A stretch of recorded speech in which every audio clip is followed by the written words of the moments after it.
अगर आप इस चैनल के ऊपर मुझको फॉलो करते हैं तो आपको पता होगा कि मैं वीडियोस बनाता हूं regarding personal finance and productivity, और फिर मैं एक ओवरसीज पाकिस्तानी भी हूं, तो मुझे इसके बारे में भी पता है कि पाकिस्तान से बाहर रहते हुए ओवरसीज पाकिस्तानियों को कौन कौन से इश्यूज का प्रॉब्लम रहती है, किन किन इश्यूज से प्रॉब्लम होती है, और उनके सोल्यूशंस के लिए भी क्या क्या हम कर सकते हैं। इसके बारे में भी मैं कंटेंट बनाता हूं। आप बहुत सारा कंटेंट मेरे इस यूट्यूब चैनल के ऊपर देख सकते हैं। इस वीडियो की बात करें तो इस वीडियो के अंदर मैं स्पेसिफिक टॉपिक को टच कर रहा हूं, और वो टॉपिक है हमारा स्टॉक मार्केट का अकाउंट, जो कि बीइंग एन ओवरसीज पाकिस्तानीज़ आप कैसे खोल सकते हैं। मैं पूरा उसका जो मैंने जो जिस जिस प्रोसेस के थ्रू मैं गो थ्रू किया हूँ, वो मैं बताऊँगा, और क्यों मैंने being an overseas Pakistani stock market के अंदर अकाउंट खोला थ्रू रोशन डिजिटल अकाउंट। क्योंकि इससे पहले मेरे पास एक ऑलरेडी अकाउंट मौजूद था पाकिस्तान के अंदर। मैंने उसको कंटिन्यू ऑफ कोर्स मैं उसको कंटिन्यू कर रहा था, उसके अंदर मेरी अच्छी खासी इन्वेस्टमेंट मौजूद है। लेकिन मुझे over the period of time मुझे क्या समझ में आया कि मैं एक और नया अकाउंट खोलूँ। मैं इस बारे में बात करता हूँ इस वीडियो के अंदर, एंड देन उसका प्रोसेस भी देखेंगे कि हम किस तरह से बीइंग एन ओवरसीज पाकिस्तानी आप एक अपना अकाउंट खोल सकते हैं। उससे पहले हम बात करेंगे कि क्यों stock market, why stock market in Pakistan, क्यों। अब देखें, स्टॉक मार्केट के ऊपर मैंने बहुत सारी पहले भी वीडियोस बनाई बनाई हुई हैं। किसी भी एसेट क्लास को ले लें पाकिस्तान के अंदर, कितना भी आप अच्छे से अच्छे एसेट क्लास को जो कंसिडर करते हैं लोग, अच्छे एसेट क्लास जिसमें गोल्ड हो गया, जिसमें लेट से प्रॉपर्टी हो गई, जिसके अंदर और डिफरेंट किस्म के एसेट्स हो गए, उनको कंपेयर करें over the long period of time. मैं होराइजन ले लूँ 20-25 साल का, तो उसके अंदर स्टॉक मार्केट ने बीट किया है हर किस्म के इस तरह के एसेट को। तो अगर किसी को लॉन्ग टर्म पे इन्वेस्टमेंट करनी है, अगर आपकी एज 20s के अंदर है, 30s के अंदर है, 40s के अंदर है, इवन 50s के अंदर भी किसी हद तक अगर आप स्टॉक मार्केट के अंदर इन्वेस्टमेंट करना चाहते हैं, तो आपके लिए अच्छी अपॉर्चुनिटी है। ऑफ कोर्स इसके अंदर डाइवर्सिटी होनी चाहिए। आपको ये ना हो कि आप हर चीज़ ही स्टॉक मार्केट के अंदर लगा दें, सारे पैसे स्टॉक मार्केट के अंदर लगा दें। अपनी मंथली इनकम की जो एक एक लिमिट आप सेट कर लें, उसको स्टॉक मार्केट के अंदर लगाना शुरू कर दें। आप चाहें वो आपकी डिपेंडिंग आपके ऊपर 1 लाख रुपए हो, आपकी इनकम उस हिसाब से नहीं है, आपकी इनकम लेट्स से कम है, तो आप 50,000 रुपए महीने के डाल दें, आप 1,000 रुपए डाल दें, लेकिन आपको लाज़मी कुछ ना कुछ इन्वेस्टमेंट करनी है स्टॉक मार्केट के अंदर। मैंने एक न्यूज़लेटर भी लिखा था ये रोशन डिजिटल अकाउंट के पॉइंट ऑफ व्यू से और नया पाकिस्तान सर्टिफिकेट के पॉइंट ऑफ व्यू से, कि किस तरह से गूगल ट्रेंड दिखा रहे हैं कि इनमें थोड़ी-सी जो जो सर्च वॉल्यूम है इनका कम हुआ है। अब ये ट्रांसलेट होता है, नहीं होता है इन टर्म्स ऑफ रेमिटेंसेस, ये देखने वाली बात होगी। हो सकता है जब तक ये मैं वीडियो अपलोड करूँ, जब तक ये कोई नंबर्स आ जाएँ, तो मैं ड्यूरिंग द एडिटिंग शायद मैं कुछ बता दूँ। लेकिन आप उस न्यूज़लेटर को ज़रूर जाके देखिएगा, मैंने नीचे लिंक लगा दिया, जिसके अंदर मैंने बताया था कि किस तरह से ये जो टर्म्स हैं गूगल के ऊपर सर्च करने का जो वॉल्यूम है, ये कम हो रहा है। लेट्स सी आगे क्या होता है। अब वीडियो की तरफ वापस चलते हैं। बीइंग एन ओवरसीज़ पाकिस्तानी अगर बात करें, तो बहुत सारे लोगों को ये कंसर्न होता है कि यार पाकिस्तान के अंदर रुपी डिवैल्यू हो रहा है और उसकी वजह से हमारी इन्वेस्टमेंट भी नीचे जाएगी। तो मैं उसकी भी बात कर लूँ कि डॉलर टर्म्स के अंदर अगर आप 20-25 साल पहले चले जाएँ और आपने सिर्फ वो लेट्स से $10,000 आपने $10,000 की फॉर्मेट में रखे हुए होते, और कंपेयर कर लें उसको, अगर आपने वो इन्वेस्टमेंट की होती लेट्स से स्टॉक मार्केट के अंदर, लेट्स से प्रॉपर्टी के अंदर, लेट्स से किसी भी और एसेट क्लास के अंदर, गोल्ड के अंदर, या सिर्फ डॉलर ही रख लेते, तो इस पूरे सिनेरियो के अंदर भी आपको स्टॉक मार्केट ही सबसे अच्छे रिटर्न देगी डॉलर टर्म्स के अंदर। तो आई एग्री कि 5 साल, 6 साल पिछले जो गए हैं वो बहुत बुरे गए हैं, लेकिन इस पे भी मैंने वीडियो बनाई हुई है कि वो तो बहुत सारी और मार्केट्स के अंदर भी ऐसा हुआ है कि 10 साल, 5 साल इस तरह के बुरे स्लम्प्स आते हैं, और वो कभी भी आ सकते हैं। प्लस ये कि स्टॉक मार्केट के अंदर अगर आप डायरेक्ट इन्वेस्ट करते हैं, तो उसके अंदर जो इंडिविजुअल स्टॉक्स होते हैं, वो over the period of let's say 5 साल भी आप देखेंगे, तो वो उन्होंने भी अच्छा परफॉर्म किया है। मैंने उसके ऊपर भी बात की हुई है। अब हम बात करते हैं कि मैं क्यों इन्वेस्ट कर रहा हूँ through Roshan digital account stock market के अंदर पाकिस्तान के अंदर। उसका रीज़न, कुछ मेन रीज़न जो है मैं आपको बताता हूँ, जो मेरी मोटिवेशन थी एक और स्टॉक मार्केट का अकाउंट खोलने में। ऑल्दो जब एक और अकाउंट खोलूँगा, तो मुझे कॉम्प्लिकेशंस मेरे लिए बढ़ जाएँगी, क्योंकि एग्जिस्टिंग अकाउंट होगा, वो चल रहा होगा, उसकी पैसे मैं यहाँ पर ट्रांसफ़र नहीं कर सकता, या मैं उसको इससे कंबाइन नहीं कर सकता। लेकिन जो न्यू इन्वेस्टमेंट्स होंगी मेरी, मैं नई अकाउंट में ही डालूँगा। सो पहला बहुत इंपॉर्टेंट रीज़न जो मेरे लिए था, जो एक इंसेंटिव था मुझे रोशन डिजिटल अकाउंट के थ्रू अपना जो स्टॉक मार्केट का अकाउंट था वो खोलने के लिए, वो ये था कि इसके अंदर मुझको टैक्स फाइलिंग नहीं करनी पड़ेगी। टैक्स फाइलिंग मुझे करनी पड़ती थी, क्योंकि बीइंग एन ओवरसीज़ पाकिस्तानी आपको लायबल तो नहीं है कि आप अपनी इनकम के ऊपर टैक्स दें, जो कि आउटसाइड पाकिस्तान हो। लेकिन जो पाकिस्तान के अंदर इनकम है, चाहे वो रेंट की फॉर्मेट में हो, चाहे वो लेट्स से स्टॉक के डिविडेंड्स की फॉर्मेट में हो, चाहे कैपिटल गेन्स हो, इन ऑल केसेस आपको पाकिस्तान के अंदर टैक्स पे करना पड़ेगा। तो वो टैक्स ऑलरेडी कट जाता है, जब भी आपको डिविडेंड पे होता है, वो आपके ऑटोमेटिकली आपके अकाउंट से डिडक्ट हो जाता है। लेकिन फाइल ज़रूर करना पड़ता है, तो फाइलिंग के अंदर प्रॉब्लम आती है अगर आपको खुद करनी होती है फाइलिंग तो उसके अंदर एक हेसल होता है, एक पेपर वर्क होता है।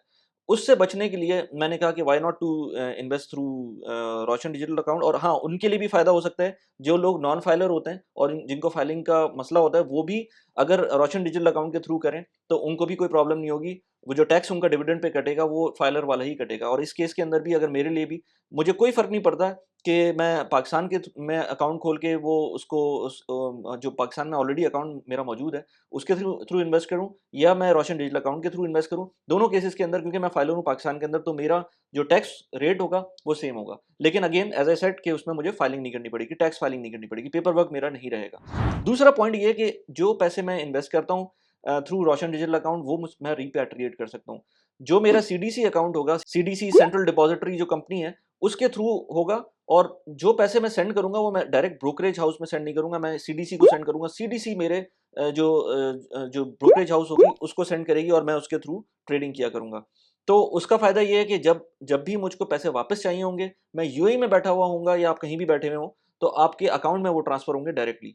तो अगर लेट्स से मैं एक एग्ज़ाम्पल ले लेते हैं, मैं 2 लाख रुपए ट्रांसफ़र करता हूँ सीडीसी के अंदर। सीडीसी मेरे स्टॉक ब्रोकरेज हाउस को वो पैसे रिफ्लेक्ट कर देती है मेरे ब्रोकरेज हाउस के अंदर। फिर मैं उस पे ट्रेडिंग करता हूँ, मैं इन्वेस्टमेंट करता हूँ। लेट्स से आफ्टर 5 इयर्स वो पैसे 2 लाख के अब हो गए 5 लाख रुपए। अब मैं 5 लाख रुपए जो सीडीसी अकाउंट है उसके अंदर वापस लेकर आऊँगा और सीडीसी से को बोलूँगा कि अब मेरे रोशन डिजिटल अकाउंट में वापस ट्रांसफ़र कर दें। वन्स रोशन डिजिटल अकाउंट में वो पैसे आ जाते हैं, मैं उनको वापस रिपैट्रिएट कर सकता हूँ, जहाँ भी जिस भी मुल्क के अंदर मैं हूँ।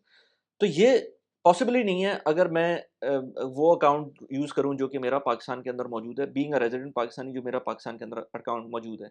तो ये बहुत इम्पोर्टेंट, ये 2 मेजर फैक्टर्स हैं जो किसी भी ओवरसीज़ पाकिस्तानी को, अगर वो बाहर है तो उसको सोचने चाहिए अगर अगर स्टॉक्स में इन्वेस्ट करना है। इसके अलावा तीसरा और चौथा भी पॉइंट है जो जो कि मुझे बहुत पसंद है। अगर आप यही चीज़ बैठे हुए होते हैं ना पाकिस्तान के अंदर, बीइंग रेज़िडेंट पाकिस्तानी, तो आपके लिए अकाउंट खुलना भी मुश्किल होता है, कस्टमर सर्विस लेना भी मुश्किल होती है, बहुत सारी चीज़ें आपके यहाँ पर रहते हुए ईमेल्स के ऊपर होती हैं। और आरडीए का सेपरेट डिवीज़न है हर बैंक के अंदर, सीडीसी के अंदर और हर ब्रोकरेज हाउस के अंदर, ये सेपरेट डिवीज़न्स हैं।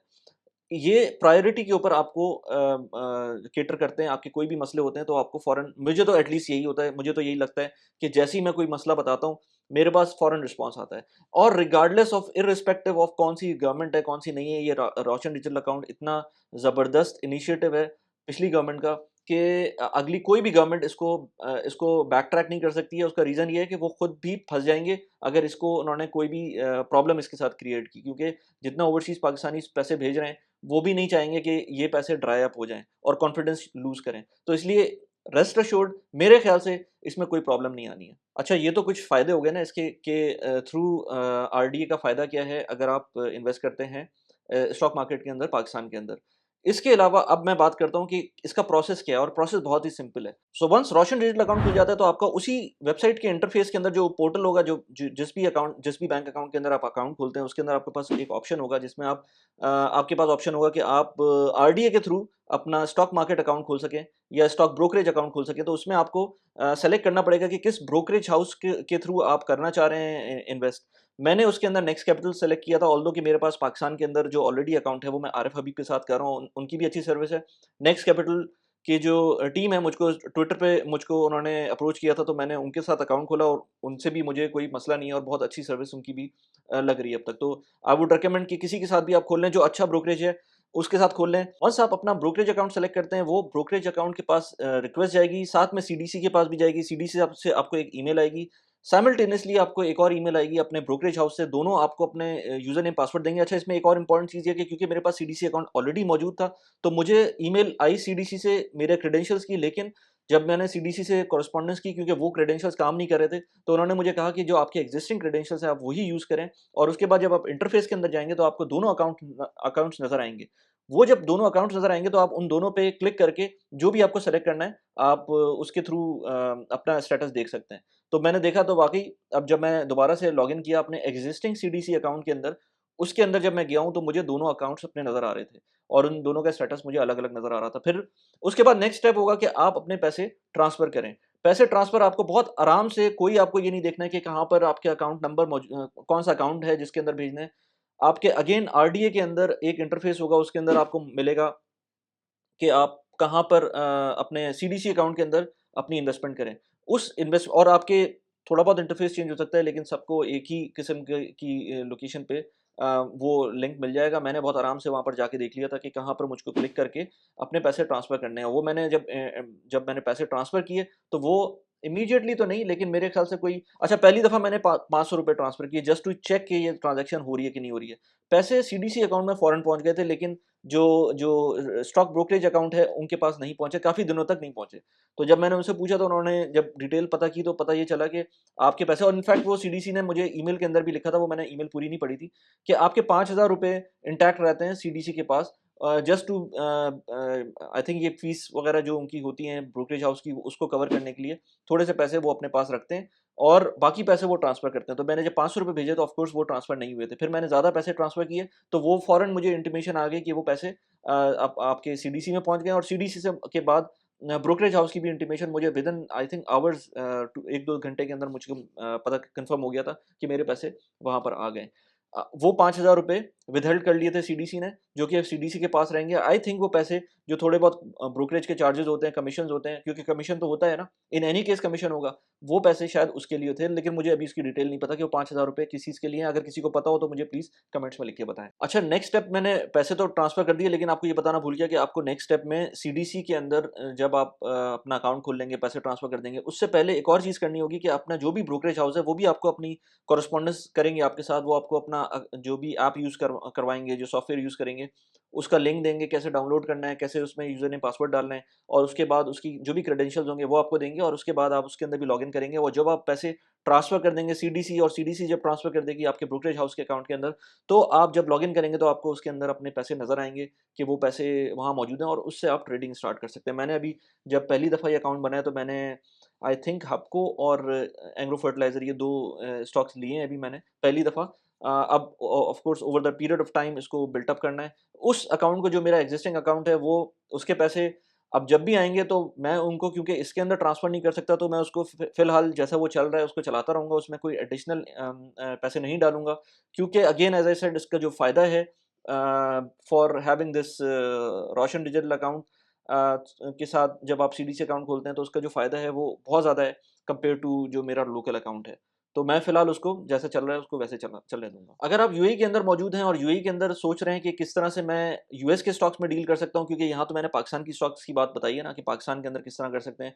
बीइंग इन पाकिस्तान बहुत मुश्किल है, बहुत बहुत सारे मसले हैं कि आप यूएस के अंदर इन्वेस्ट करें, यूएस के स्टॉक्स के अंदर इन्वेस्ट करें, और जो ऑप्शंस मिलते भी हैं, उसके अंदर ट्रांज़ैक्शन फ़ीस इतनी ज़्यादा आ जाती है कि मैं उसको रिकमेंड नहीं करता हूँ। इसी वजह से मैं कोई इस तरह की वीडियो भी नहीं बनाता हूँ कि मैं किस तरह से पाकिस्तान से रहते हुए यूएस के स्टॉक्स में इन्वेस्ट करूँ। मैंने खुद भी नहीं किया हुआ, और जितने मुझे सिनेरियोज़ मिलते हैं, वो इतने फ़ीज़िबल नहीं रहते। लेकिन अगर आप यूएई के अंदर हैं, तो यूएई के अंदर मैं जो यूज़ करता हूँ प्लेटफ़ॉर्म, वो सर्वा का है।